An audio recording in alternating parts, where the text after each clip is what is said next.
For decades, one word has dominated the world of animation: anime. But what if I told you a new powerhouse is rising, ready to captivate global audiences? This is the story of Chinese animation.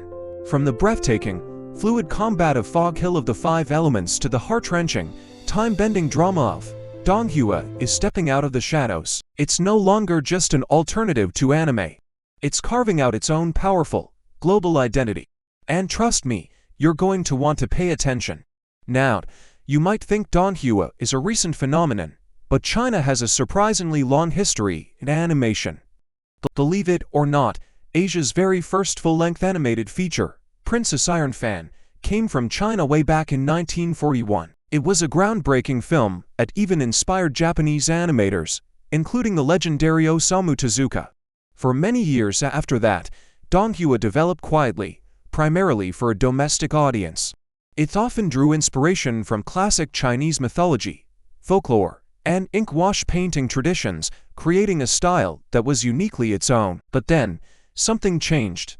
Around the 2010s, the industry experienced a massive boom. This wasn't a coincidence.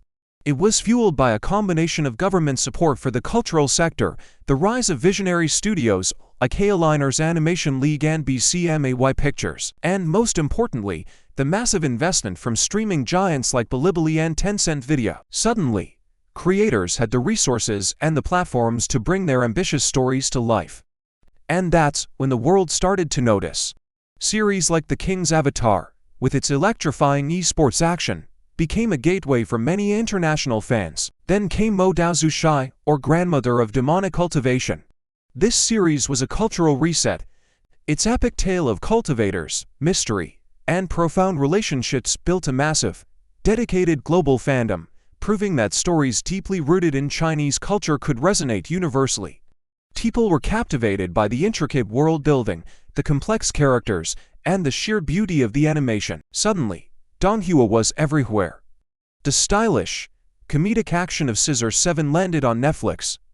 The ethereal and romantic fantasy of Heaven Officials Blessing charmed audiences worldwide. And of course, there's a modern masterpiece that blends supernatural mystery with incredibly raw, human emotion. It's a show that will make you laugh 1 minute and have you reaching for the tissues the next. It's proof that Donghua can deliver storytelling on par with the best in the world. So, what makes Donghua feel so fresh and different? A big part of it is the art style. While you can see the influence of modern anime techniques in its smooth motion and character designs, there's often a distinct aesthetic fusion at play. You'll notice backgrounds that look like traditional Chinese landscape paintings, character outfits inspired by historical garments, and action sequences that flow with the grace of martial arts. It's not a copy, it's a conversation between different artistic traditions, creating something new and exciting. The accessibility has also been a game changer. Platforms like Crunchyroll, Funimation, and Bilibili's own global app are now making it easier than ever for audiences outside of China to legally stream these shows with high-quality subtitles and even English dubs. The barrier to entry has vanished. The future for Donghua is looking incredibly bright. We're seeing more global collaborations, more adaptations of popular web novels and manhwa, and even ventures into video games and merchandise. Many fans no longer see Donghua as an imitation of anime, but as its own distinct and valuable art form, standing proudly on its own merits. Some have said that if anime defined the 2000s, the 2030s, might just belong to Donghua. It's a bold claim, but when you look at the quality, the passion, and the rapidly growing global community, it doesn't seem so far-fetched. The wave is building, and it's an amazing time to be an animation fan. So, what do you think? Is Donghua the next big thing in global animation? Have you watched any of these shows? Let me know your favorites and your recommendations down in the comments. I'd love to hear your thoughts. And if you enjoyed this deep dive, don't forget to hit that like button and subscribe for more stories from every corner of the creative world. Thanks for watching, and I'll see you in the next one.